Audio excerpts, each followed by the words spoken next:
Good evening from Vietnam, Hedinn. Thanks a lot for spending your afternoon joining our program and sharing your stories to our global audience and on behalf of listeners around the world.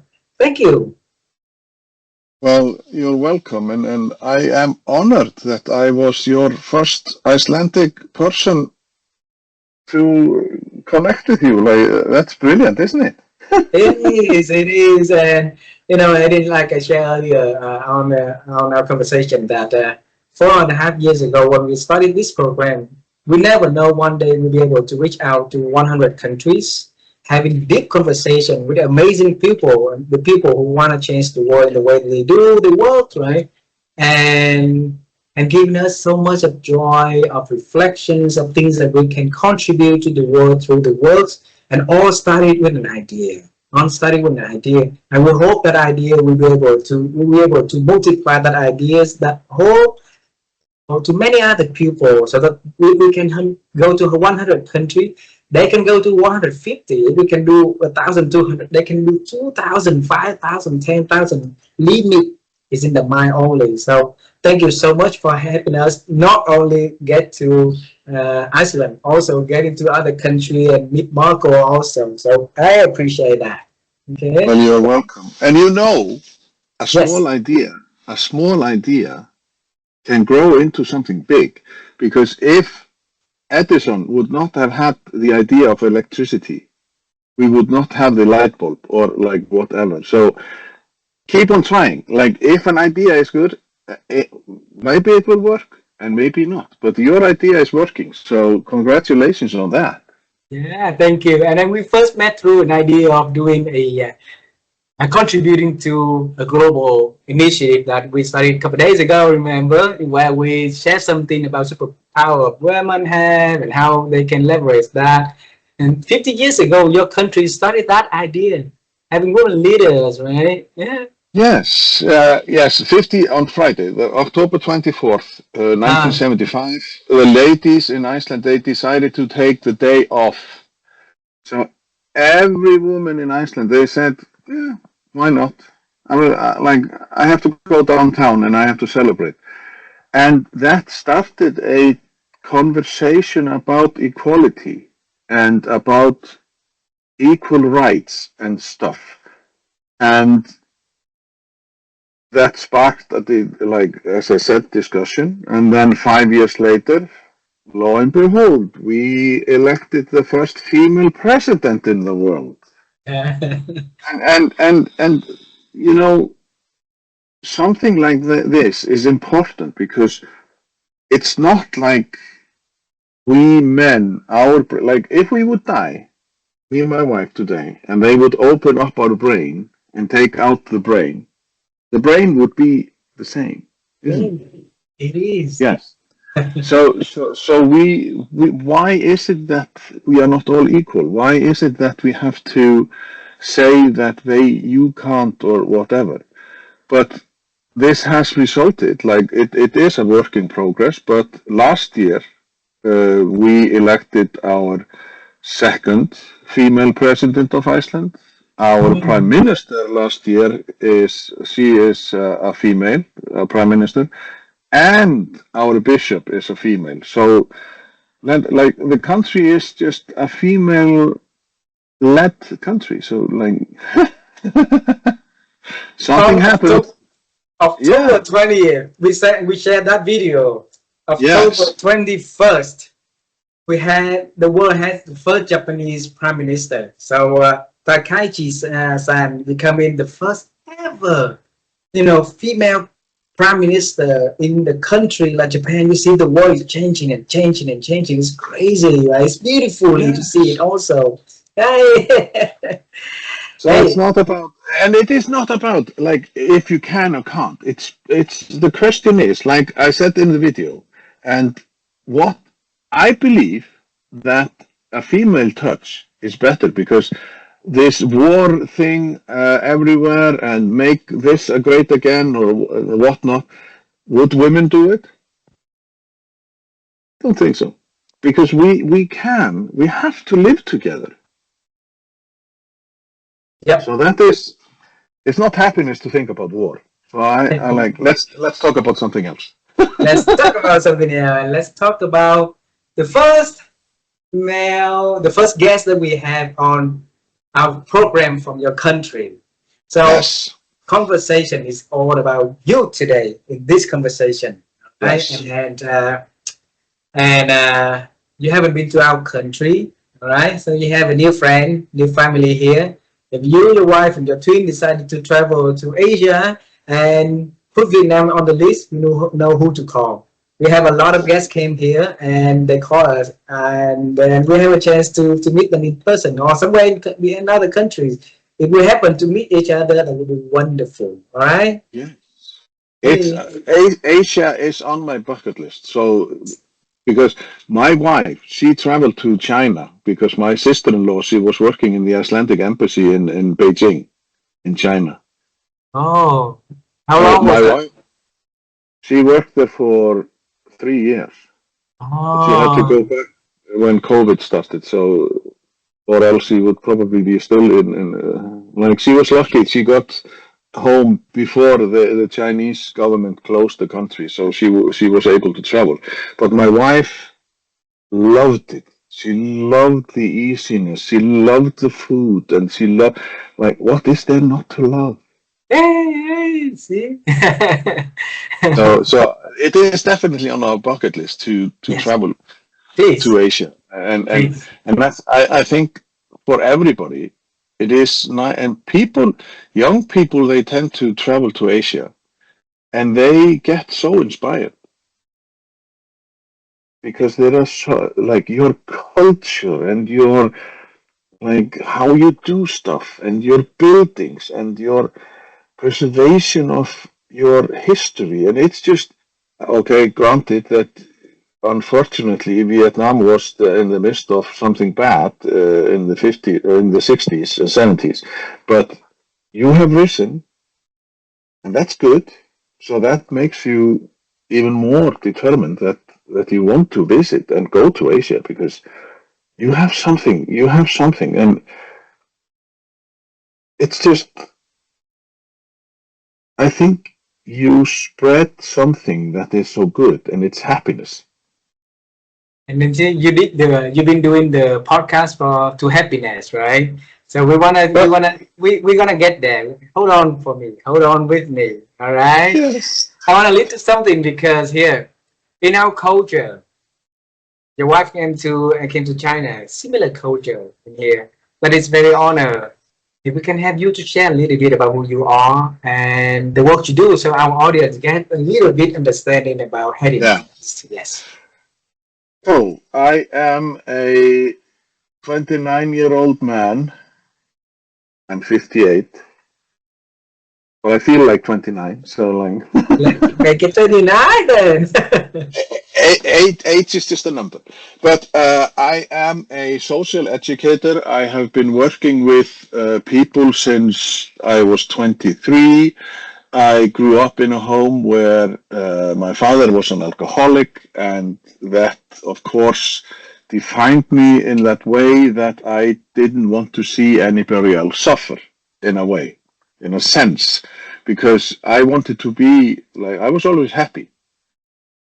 Um, but I don't know if the happiness was real because it was just a persona, isn't it? Like when you experience, but maybe down deep down, you are not that happy.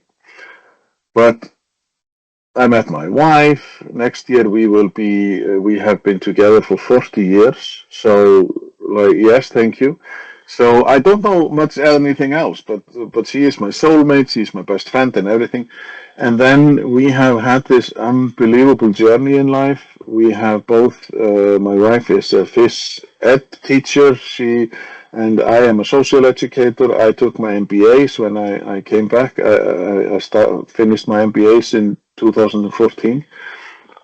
And then I was working as a CFO in a leisure center where we had 5 youth clubs. We have 8 after-school care programs and stuff. And then all of a sudden, in December 2019, I went to Denmark and I attended this Chief Happiness Officer Academy. Mm. It was 4 days, and it was like I just walked into a cult. Because when I got home, when my wife picked me up at the airport, I was just like blah blah blah blah blah blah blah blah blah blah, and she was just like time out, time out, time out. Are you in a cult now? She said. Are you in a cult? And I said, no, it's just about happiness. And I was thinking, what can I do to empower happiness at work or empower happiness in life? Because we are so busy and we like, but that is here maybe a thing in the West. I don't know, like, because your work culture in Asia is just like totally different. Like in Japan, they work 12 or 14 hours and then they have to go to the pub or the bar with a leader, and then they have to sleep, and like it's just like craziness. And then it happens in January or February 2020. I can't do this anymore. I can't do my job anymore. It's the same thing over and over and over. So I resigned. I handed in my resignation letter on February 14th of 2020. And now, what happened on March 15th, 2020? COVID-19.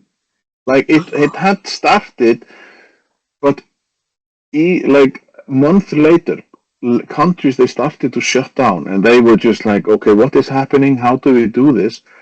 And I was offered many times to withdraw my resignation, but I was just like, no, I have to do this. I have to stay loyal. I have to stay true to myself. So 1st of June 2020, that was the beginning of my new life, and I slept like a baby for a whole month. I was so tired. And then 1st of July, I was just like, oh, this life is good. And then on July 6th, I was just like, oh, this is good, being a independent, like I'm the leader of my life. And then all of a sudden I realized, oh, well, I need to have some money for August 1st. So I was just like, so I was in a conversation with my friend who happens to have a restaurant in the countryside, and we were talking about the restaurant business and what is, and he said, yeah, it's difficult to get people to work here. And I said, oh, when do you want me to meet? When do you want me to start? And he, oh, are you? Yeah, and yes. So on July 10th, 2020, I started working as a waiter in a restaurant. And my friend and boss and owner of the restaurant, he regretted ever since. But still, I stayed there for 5 years. CFO to waiter. Well, as maybe you can gather that I'm not like the normal type. So I try to, when people come and they are so serious and they are coming for a good meal and they are coming for a good experience. Why are they like looking like they are in a hurry, or why are they on the telephone, or why are they gloomy? So I always try to lift the, like, so now you're here. Why are you here? Oh, you're from this country. Well, like, what is happening? Why? But then again, we had to close because of COVID and everything. But still, life is not that bad that we have to, be always like it's the end of the world. There is always something. Like in your case, maybe you have your mother and father still alive and you have to tend to them, or your grandparents, or like you have your culture and like you take care of the elderly, and it's just, how can we see the good and a little bit of humor in everything that we do? And like happiness at work, I don't know in your if in your experience, because when we make mistakes, we go home and we are just like, oh, I made a mistake, and this will be this, and I will get like the leader will probably like scold me tomorrow, and yada, yada. Instead of being fearful of mistakes, we all do mistakes. Why not celebrate the mistake and say, okay, what can we learn about this mistake so we will not do it again?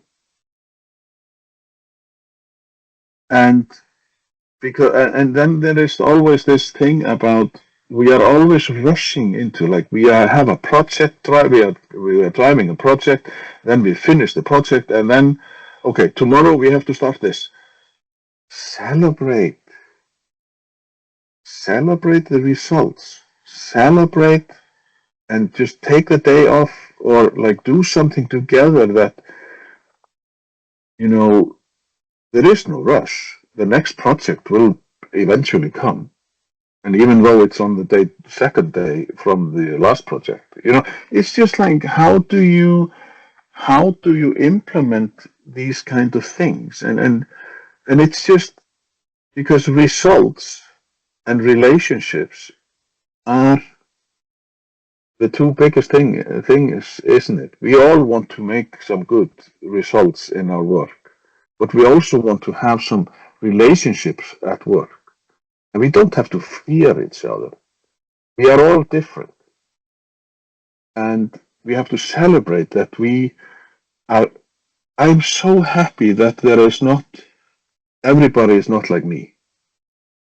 Can you imagine if you had a whole Iceland looking like me, dressing like me, thinking like me? Ugh. That would be horrible. That would be horrible. Like, because we are all different, isn't it? You make me laugh because a few years back we took our children to a zoo here. All right. And then my son didn't want to go all inside that zoo. He just want to have, walk in a certain area in the zoo. Yeah. And later we asked him, why did you want to just stick in that area? He said that he likes, that kind of animal. All right. And he said, why don't they make a zoo all of that animal? And we say, how could a zoo only have one sort of animals, and you're not going to see tiger, bears, or different birds, right? It's not making a zoo. And now you say something, you made me remember him, and he's not with us. He's in America for school, and you make me remember him. Thank you so much for bringing that joke up. And also, when he grew older, then his interest shifted. So maybe the birds or whatever it was that he liked, all of a sudden he just wanted to see the tigers because there was something dangerous and there was something like or whatnot, isn't it? Because we are not, and that I think it's hard for us as parents to think that the children, they are going to be like 5-year-olds forever. But they grow up, and hopefully we have given them so much wisdom.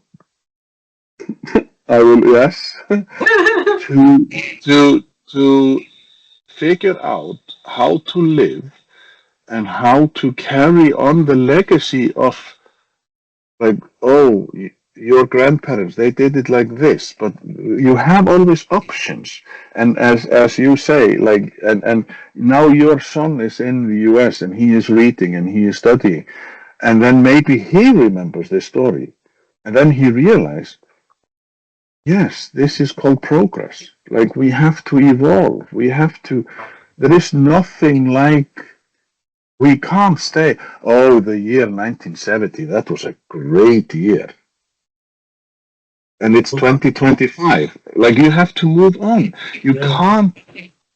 Things evolve, and it's just like my father and mother. They were born in 1925 and 1929, And I remember when my father, we were talking about the internet. We have this thing in Iceland that you can look up relatives on the internet.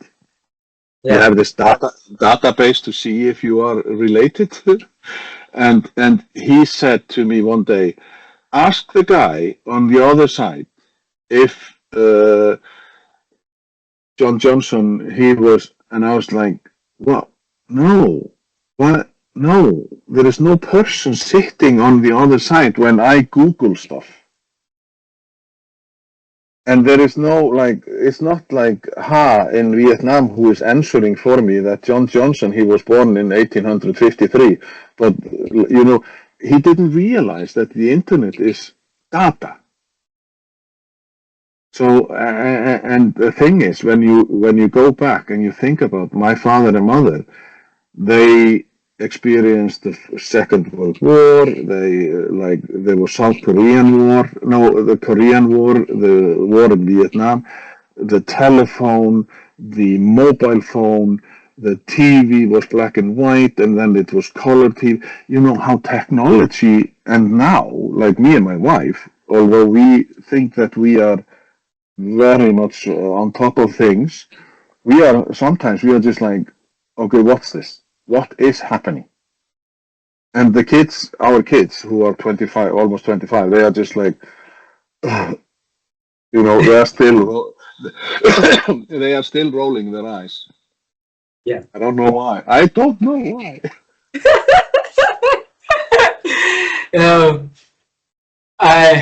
You say that you're becoming a social educator, right?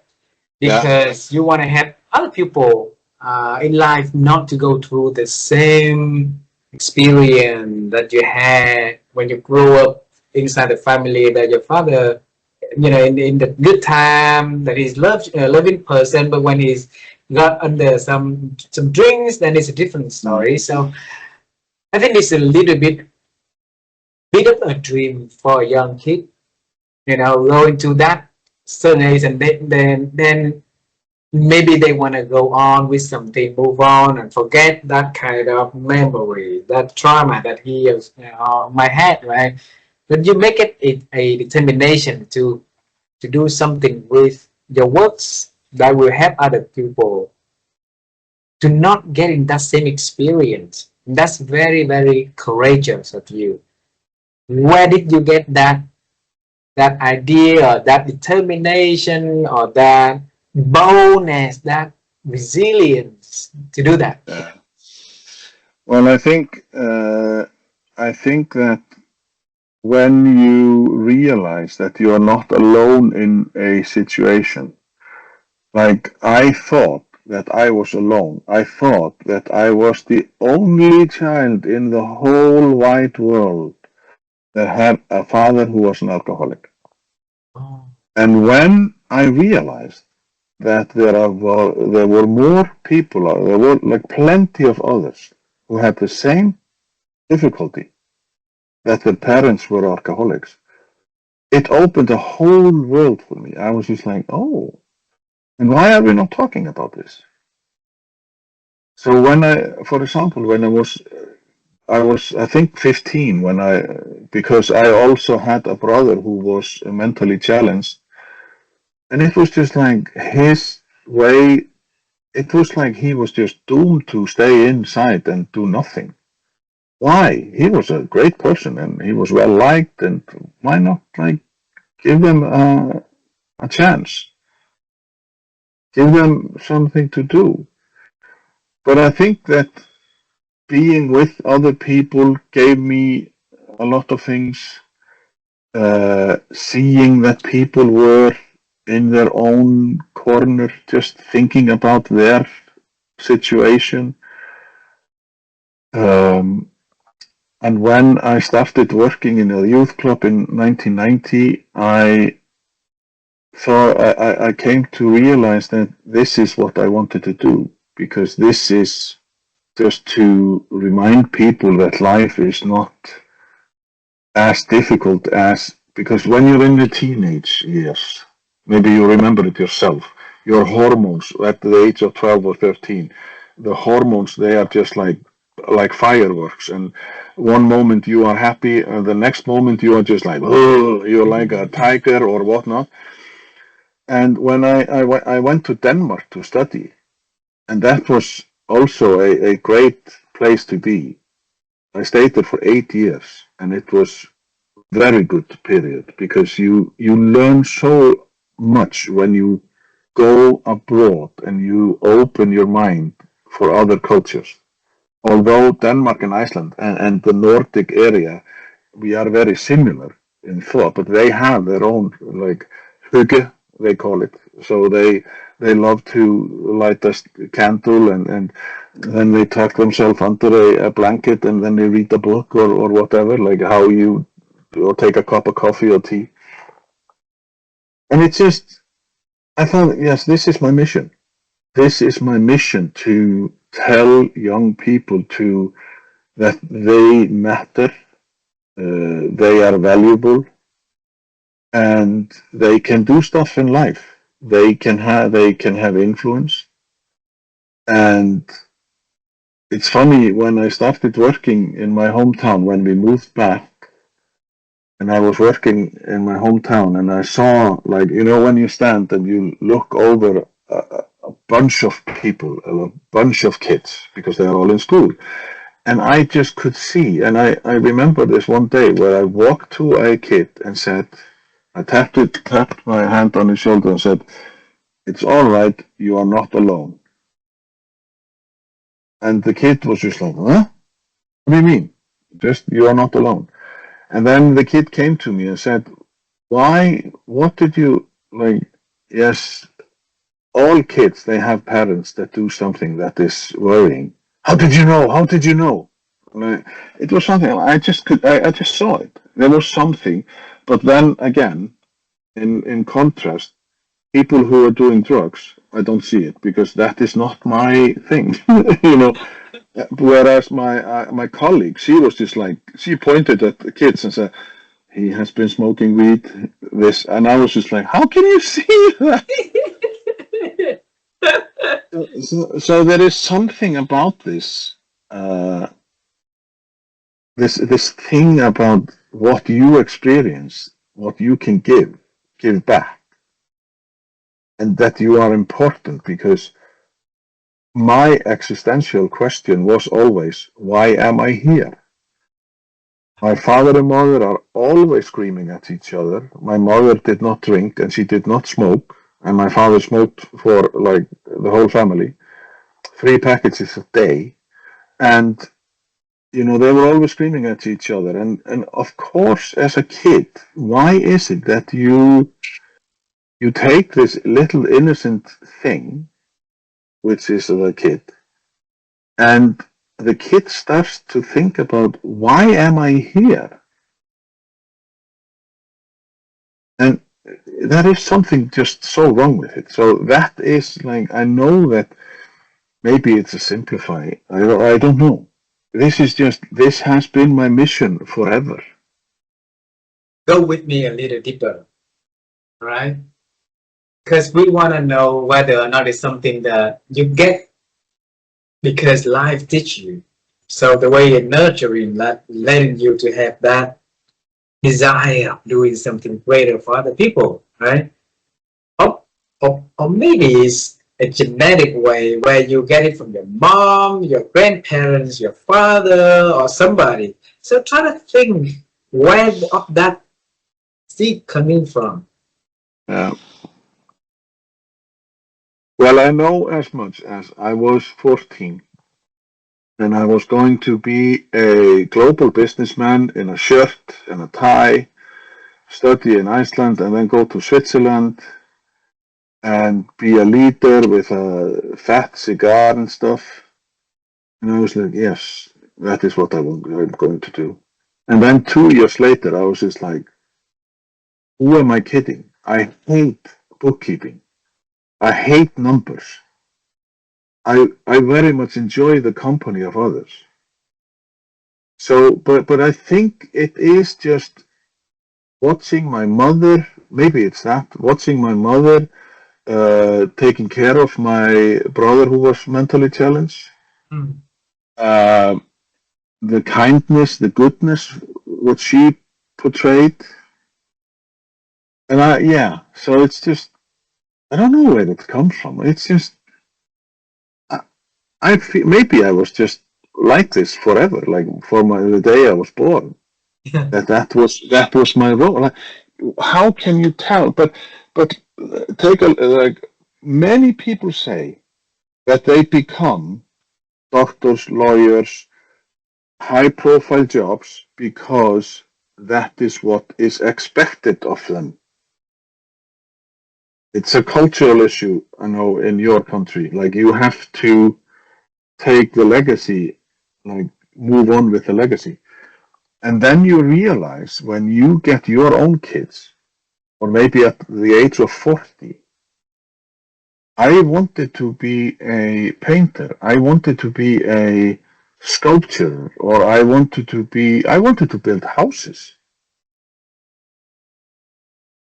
But you, regarding to this, I have a specific story because my father, he called me when I was in Denmark because I had to have this training practice, where they wanted to see if I was eligible for the social educator. So I had a practice work in a kindergarten, and my wife visited kindergarten. Kindergarten. And yes, and my wife, she visited me, and while I was working, and then she left home, and then my father called, and he said, and it was at midnight, and I knew that there was only one person who would do that, my father. And the first thing he says, "What is that your wife is talking about?" And I was just like, there are 3,000 kilometers between us. I don't know. My ears are not that big enough. I can't hear what she is talking about.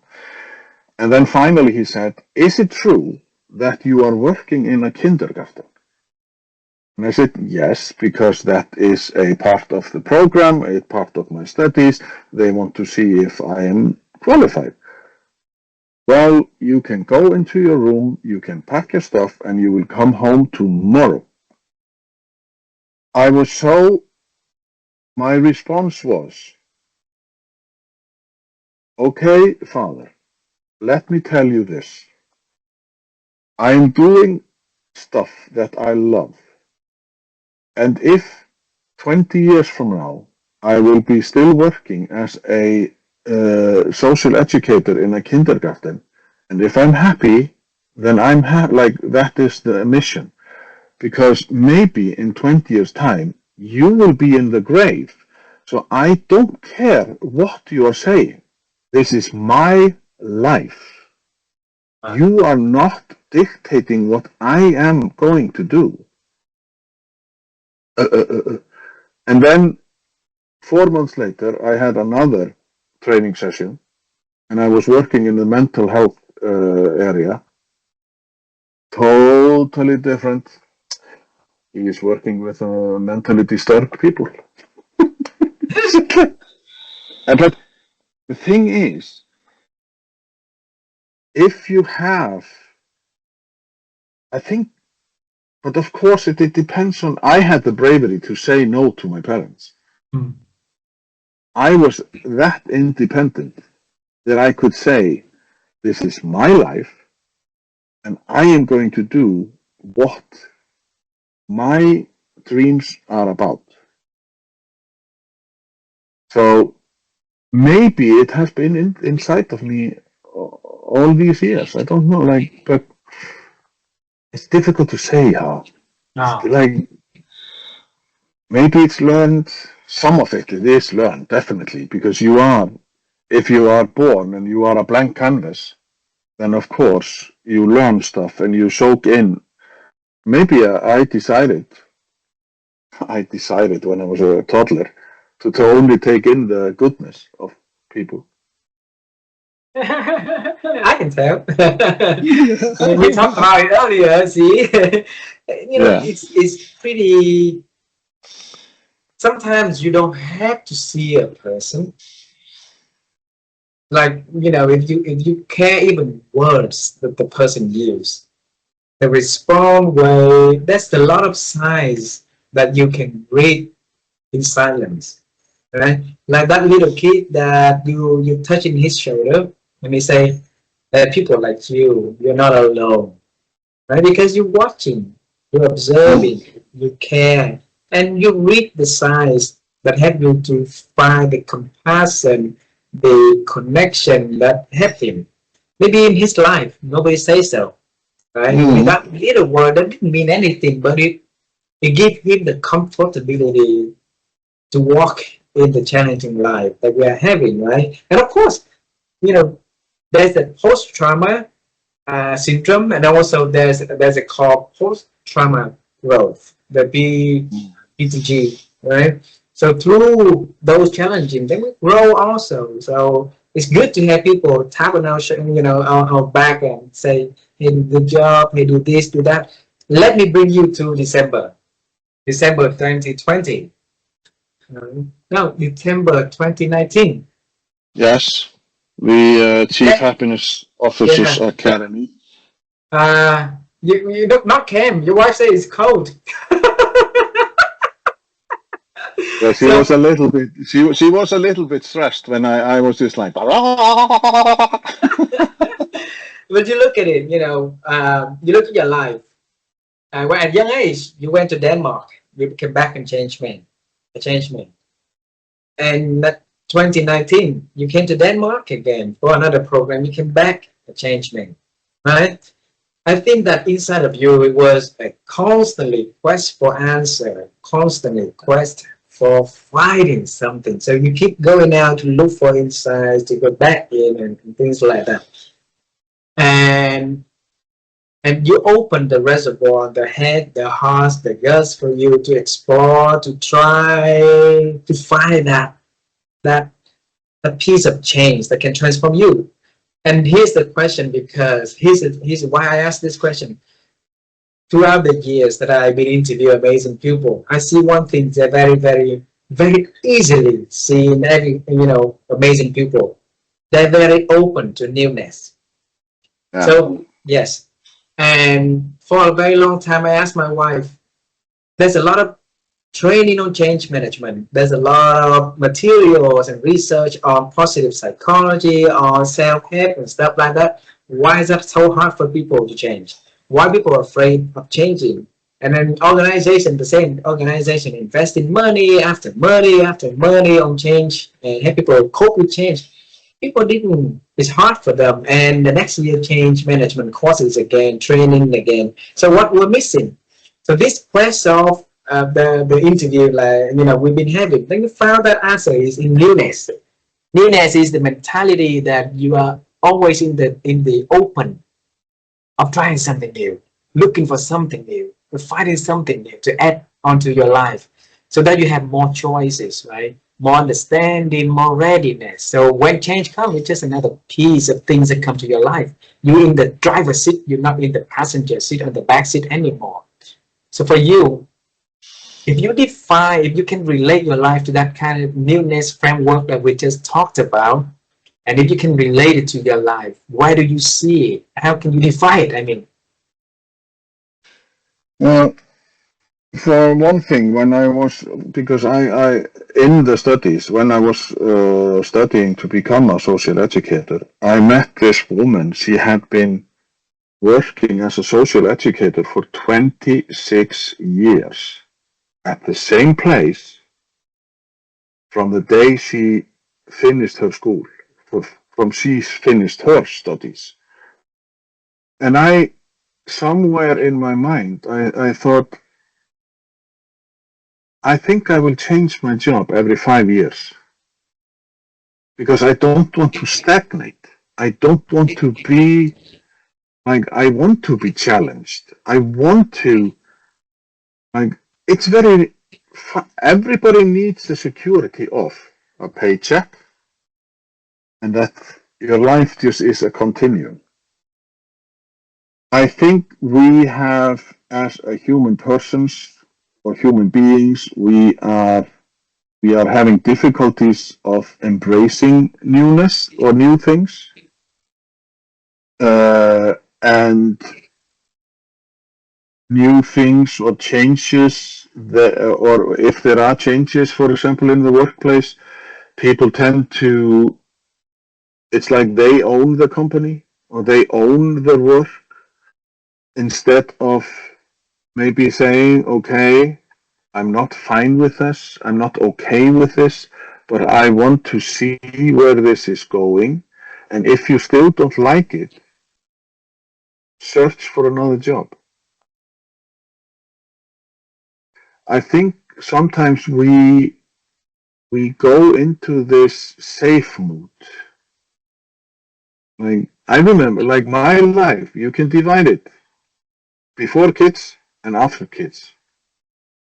And now they are 25.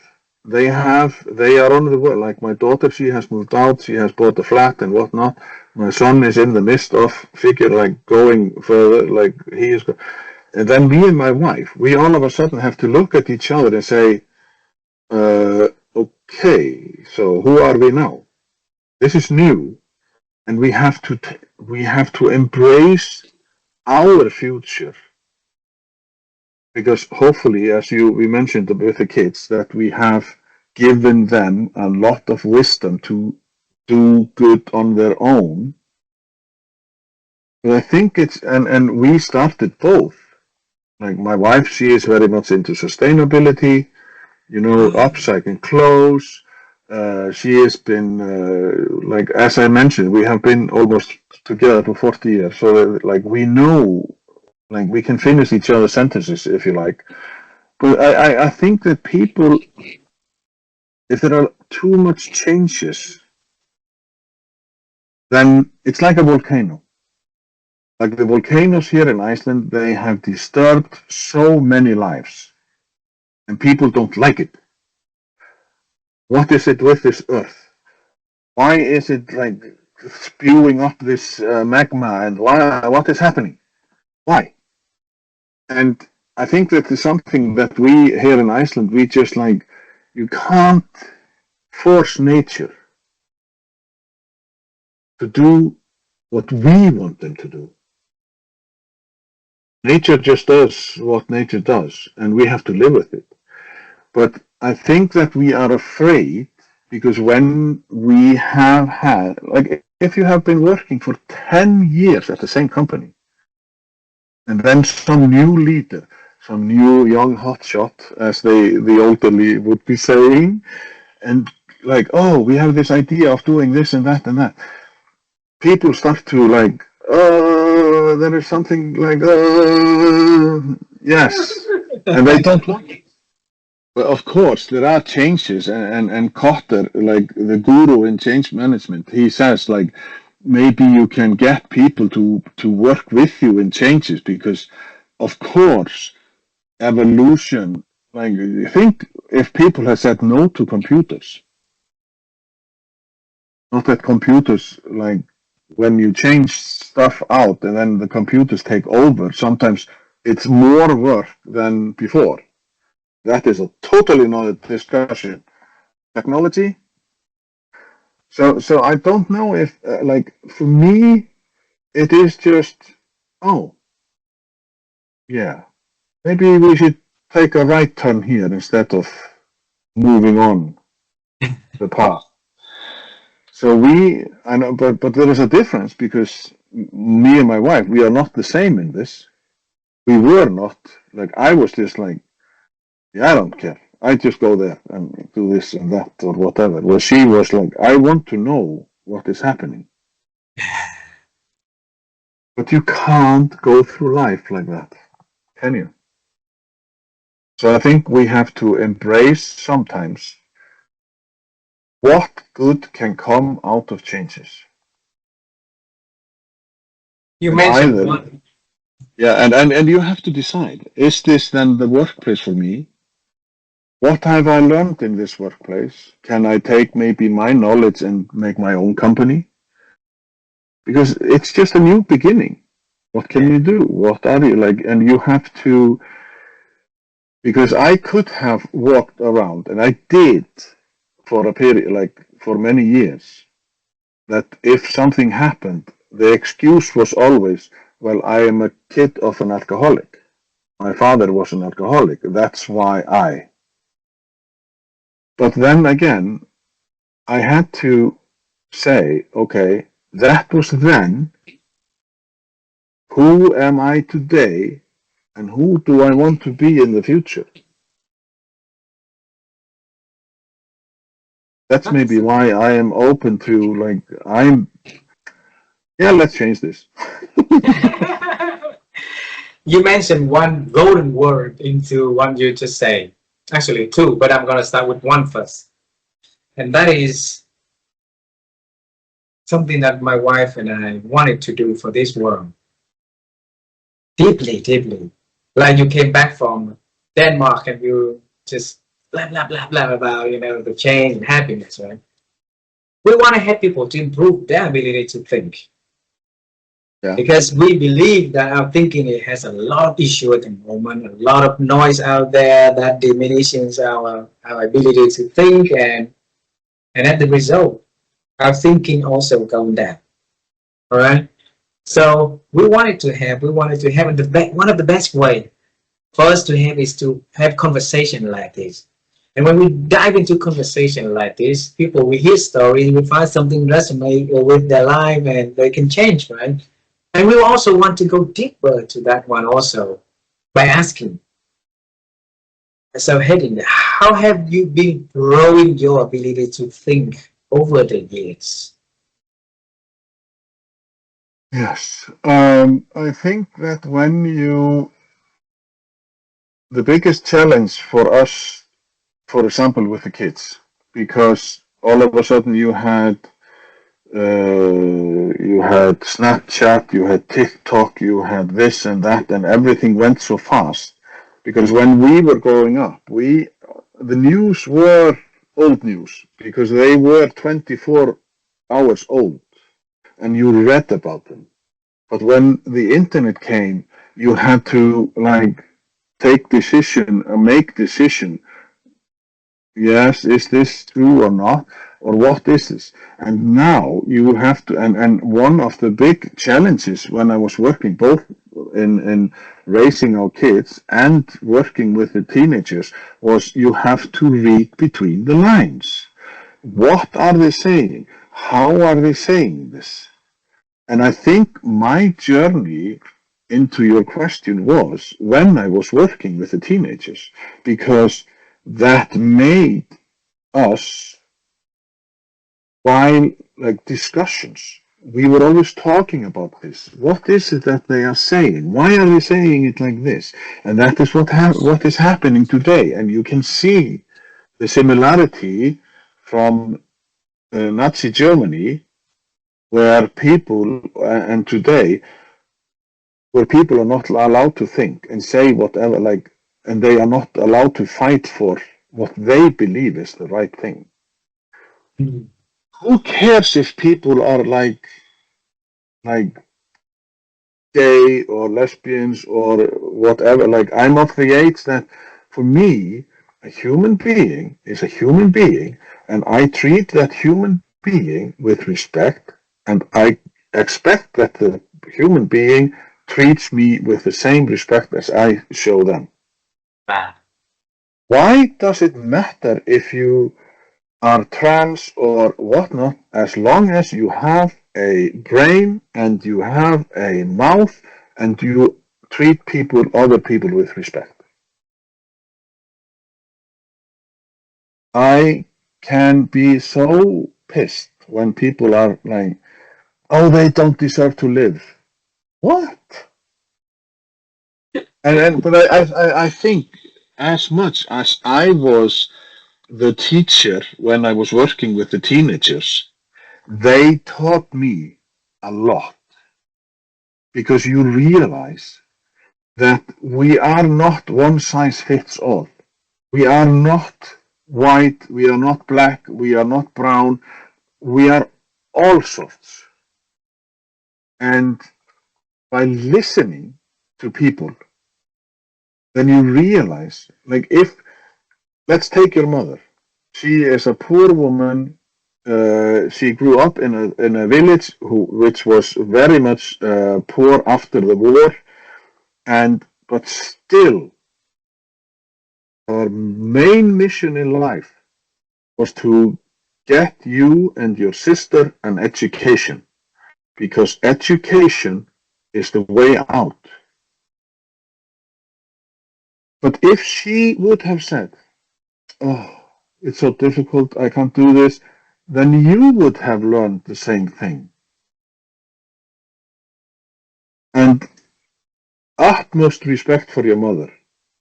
Utmost respect, because you are not defined by your past.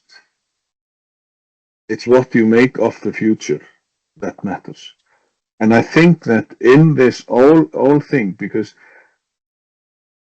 I loved working with the teenagers, because I could laugh, I could be serious, I could be mad, and I could be glad, and we just discussed a whole lot of things, and they challenged me.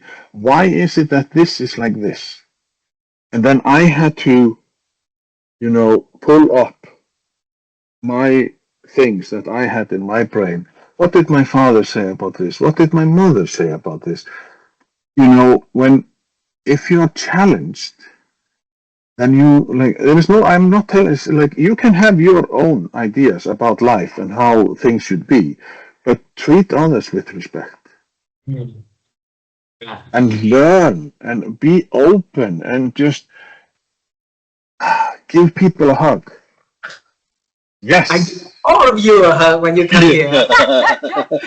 Two last questions for this conversation, right? But you were mentioning about inspiring conversations, because I think you are forgetting something.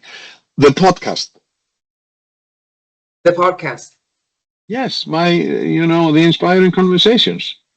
I had to remind you of the podcast, why I'm doing it, right? Yes. The to happiness. Yes. So yes. But you are going to ask me two questions. Two questions. One of that is that. All right. Ah, okay. So you I was just see. I'm not, you see, you were thinking that I forget. Yes. And I'm not. Because you started that podcast to happiness, right? Yes.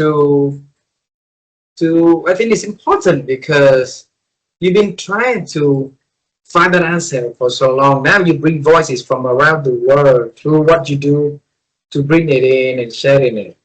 So teach us,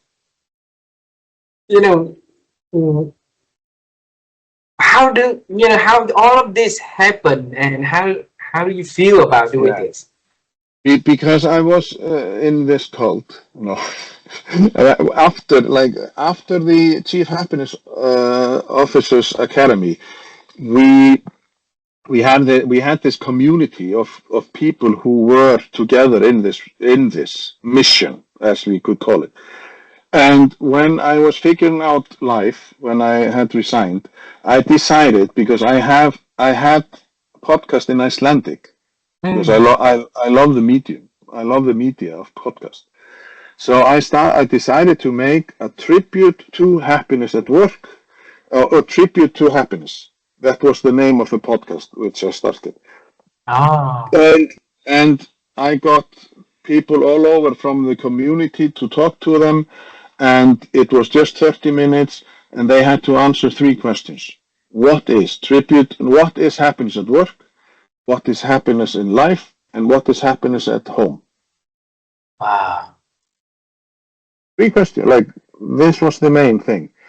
And then COVID hit, and it was difficult, and it's so hard and whatnot, and you got the Zoom fatigue and stuff. And then last year, 2024, we have something called International Week of Happiness at Work, the last weekend of September each year. And people can participate if they want. They can do whatever they like. There is no formal, you have to do this or that. You just do what you think is right. So after I had 10 interviews, 10 live interviews. Live? Yes, live. And 5 in the morning and 5 in the afternoon. And by the time I had made 5 live sessions, That means on Wednesday morning, I was just, oh my God, this is fun. And I'm not tired of this. I love this. Because the dynamic that people had and what experiences that they brought into the conversations, and I was just like, this is so much fun. So I had to think about like, okay, how can I turn this into something that would continue? So I came up with the thought of inspiring conversations. So I could meet people, talk to people, and maybe I could find a gem. Like, you are on my list. You and your wife, you are definitely on my list for people. You need to be a guest on my podcast. But I'm happy to. yes, yes, that will be exciting because then you will be my first, like from Vietnam. But the thing is that if you meet people and you talk for an hour, and if they can give you this much of an inspiration to take from the conversations, and it's live, you don't know where it will go. I don't have any questions like this. You don't have any questions prepared. You know a little bit about me, but not as much as you maybe like. I can't, if I would have pre-written questions, I would go into panic mode because, oh my God, she is answering questions number 10, and then I would not be fully present. And what this means is that I meet awesome people, and I meet people that have stories that is out of this world. I have been talking, like the guy who got paralyzed when he was 20 years old, but he got 4 degrees or 5 degrees, and he was a lawyer, and and a father of a triplets. Unbelievable story. And you cannot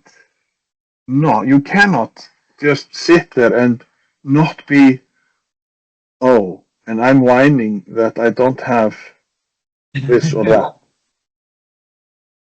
Or the story about the grandfather who walked from Hungary to some port in Western Europe, and then took a boat to US to visit his family in Canada, but then go back and fall in love with his like this lady and getting the polio, and wow, there are so many stories that you can be inspired by. I would love to join your show. And it's a voice from Asia, right? While we are in here, let me take a photo. I'll send it to you together, okay? Yes. You just wait for me because I'll tell you later. Smile, okay? I'm always smiling.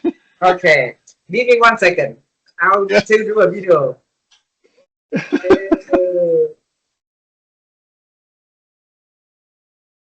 And you know what? I'll show you on the I'll send it to you later. We out of sudden it's raining outside very beautifully. Right in front of right in front of my window. And when it's rain and you talk about life, about like something good, I just feel like, oh, okay, there's a universe calling for this conversation, and it's beautiful. All right, I would love to join your program, and let me know how I can assist for that. Okay. Yes. I need to ask you the last question. Ready? Yes. Yes. And maybe 2 last questions if you have time. I say 2 last, yeah. So let's make it 2. My wife and I 2 months ago, we bought a website domain called called sustainabilitymind.com. because we have deep conviction is like this. People can do a lot of activities about sustainability or do sustainable training and things like that, but unless the people have that kind of mindset, if they don't have that mindset, all they do is will just do the doing, but they will never understand what they're doing.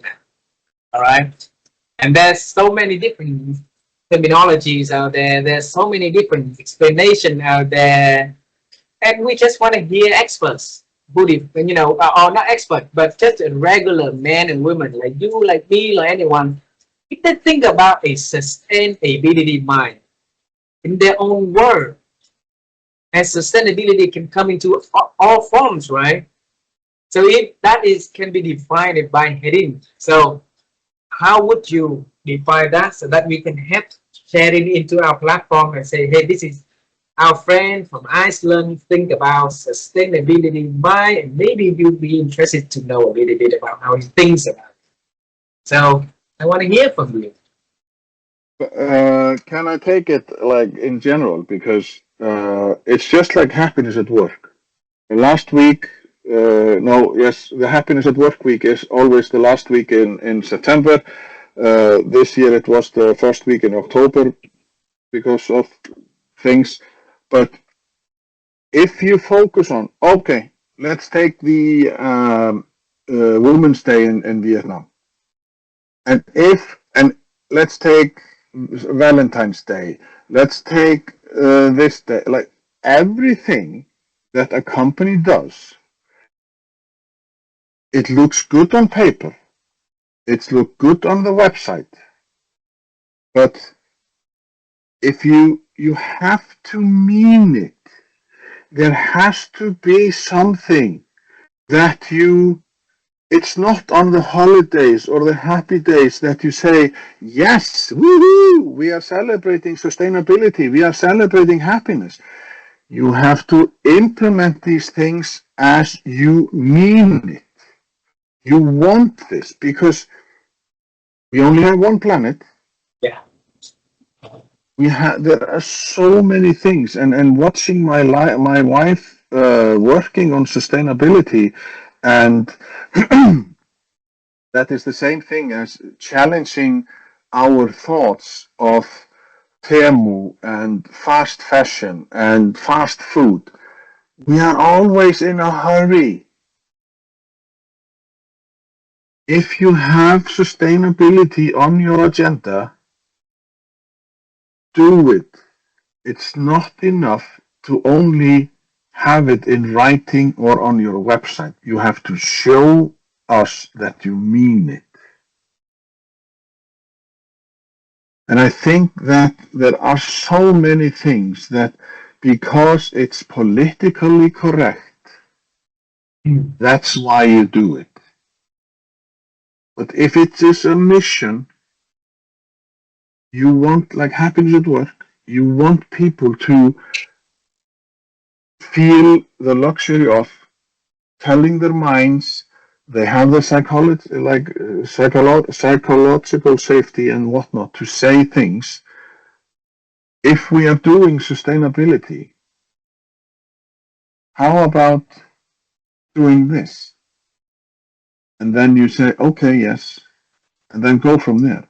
Instead of because it's politically correct to do it, then you all like, does it answer your question? Because I am, the whole concept is more for me because my wife, like she takes clothes and upcycles them because she believes that, and it is so that clothing is the worst polluter, one of top 3 worst polluter in the world. And we are always moving fast. Oh, I need this. I buy this, I throw it out.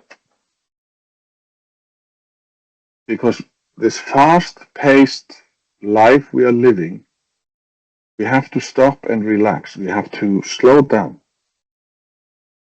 I don't know if it is much about the sustainability, but it is more of a general idea that say it like you mean it. It is, because that's the only way for you to sustain the works you do or the things that you do, right? If you think one way and you say something and you do differently, then you're gonna have 3 different lives. And 3 different lives will make a lot of different directions in life, and then one day you don't know who you are anymore. You're not happy. You have a very confused people who work for you. You have very confused people who are buying your stuff because you say one thing but you do another thing, and you are just like. And it's not confusing. You use a nice word in here. The people understand. People see you through. You cannot hide. You know, because the people are smart and they will see, right? And what a leader you are will be unveiled, you know, in the future. If not now, then one day. That's it. That's it. And then one day, whatever that you've been trying so hard of building, of growing, blooming, will be just, you know, pulling you to the water, and then it's just gone. Because the people will know. And will, you know, they're your legacy build, just, you know. And I know that there are out there people, good people who don't want to be like that, think like that. So I hope that there will be more and more and more leaders, more and more managers, more and more supervisors, more and more father, daughter, mommy, you know, to take that lead. So that's what we want to do in this program and this conversation. The last question, all right? I'm looking outside of the window, and I feel like, you know, you and I are so connected. I really love it. You know? I will always remember this memory of having conversation, and outside is raining, beautiful. Last question, I want to bring you to one of the nights when you were little. So your father was gone, and you did not have a pleasant, you know, time because of that. And you and me gonna tap on your shoulder. We are going to tap on that little Heddinn's shoulder, and you're gonna tell him about your future, about his future. Some advice and wisdom, something just short you wanna tell him. What is that you're gonna tell him?